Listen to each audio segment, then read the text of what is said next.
श्री शिवाय नमस्तुभ्यं। आप सभी को सुंदर पूर्णिमा की बहुत बहुत बधाई हो। बाबा विश्वनाथ की कृपा आप पर सदा बनी रहे। आ गया पूर्णिमा की रात्रि, लक्ष्मी नहीं आ रही है, व्यापार नहीं चल रहा है, तकलीफ बहुत ज्यादा है, घर में कष्ट है, कर्जा ज्यादा है, तो एक तांबे के कलश के ऊपर, तांबे के कलश में पानी भरना, कटोरी रखना, उस पर लक्ष्मी जी की मूर्ति रखना।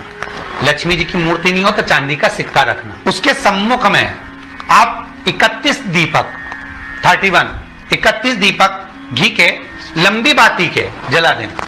महाराज एक एक कमल गट्टा उस 31 दिए के अंदर डाल देना और लक्ष्मी जी का पूजन करना, लक्ष्मी जी का स्मरण करना, खीर का भोग लगाना, पान के पत्ते पर खीर रखना, 5 पत्ते पर खीर का भोग लगाना और माता लक्ष्मी से विनती करना। सुबेरे 4 बजे तक वो रखे रहने देना, सुबह 4 बजे वो उठाना, लक्ष्मी को वापिस तिजोरी में या सिक्का हो तो उसको अलमारी में रख देना।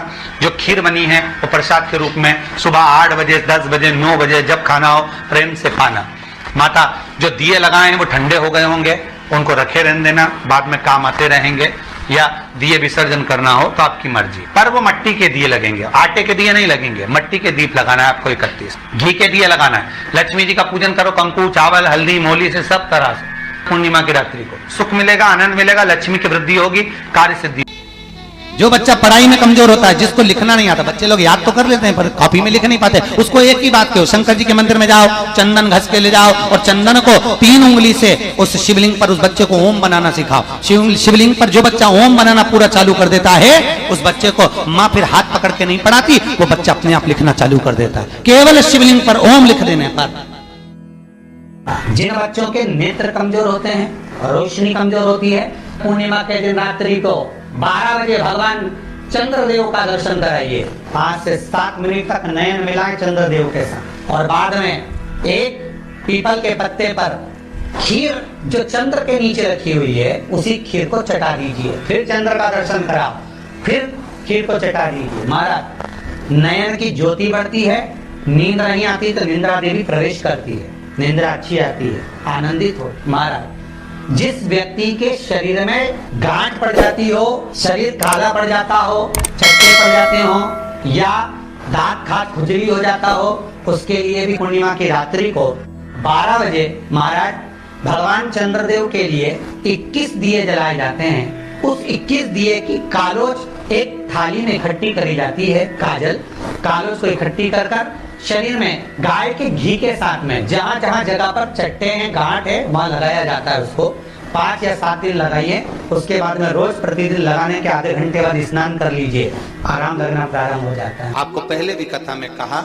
कि जिसके शरीर पर व्हाइट स्पॉट पड़ जाते हैं, सफेद चमड़ी हो जाती है या चमड़ी कहीं से सफेद हो जाती है, तो पूर्णिमा के दिन कोई बछड़े को गाय दूध पिला रही हो और उसके मुख पर जो फेन आ जाता है उसको चम्मच में ले लिया जाए और उसको लेकर जहां पर सफेद चट्टे पड़ गए, सफेद चमड़ी पड़ गई, पूर्णिमा की रात्रि को 12 बजे शरीर पर लगा लिया जाए और 15 से 20 मिनट तक चंद्रमा की रोशनी में बैठा जाए। पर ऐसी जगह लगाना कि शरीर पर कोई वस्त्र, कोई धागा, कोई सामान ना रहे और चंद्र की पूर्ण रोशनी उस शरीर पर पड़ना चाहिए।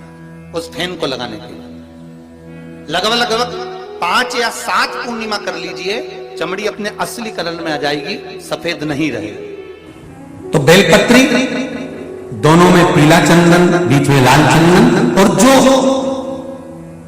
अशोक सुंदरी वाली जगह है उस अशोक वाली सुंदरी वाली जगह पर डंडी का भाग जहां से पानी बहता है वहां लाल चंदन का भाग नीचे की ओर शिवलिंग से टच करता हुआ लाल चंदन का भाग और दोनों चंदन, पीले चंदन के भाग बेलपत्री के उस अशोक सुंदरी वाली जगह पर रखकर मन कामना से शरीर में अगर कोई रोग हो गया जिससे चमड़ी सफेद पड़ रही हो या काया कोई जगह जगह पर खाज हो गया या कोई सोराइसिस जैसी बीमारी हो गई है, तो शिव जी पर उस जल को समर्पित कर कर उस बेलपत्री का जो पानी है वो लेकर आए, शरीर में उस स्थान पर लगाना प्रारंभ करें। धीरे धीरे लगभग 15 से 20 दिन तक अगर क्रम करा और श्री शिवाय नमस्तुभ्यं का जाप किया, ये निश्चित है काया सोमसूत्र वाला स्थान, उच्चारण एक ही करना है आपको उस समय पर जल चढ़ाते समय, षडाक्षर मंत्र का उच्चारण। शिव शंकर जपू तेरी माला, भोले बाबा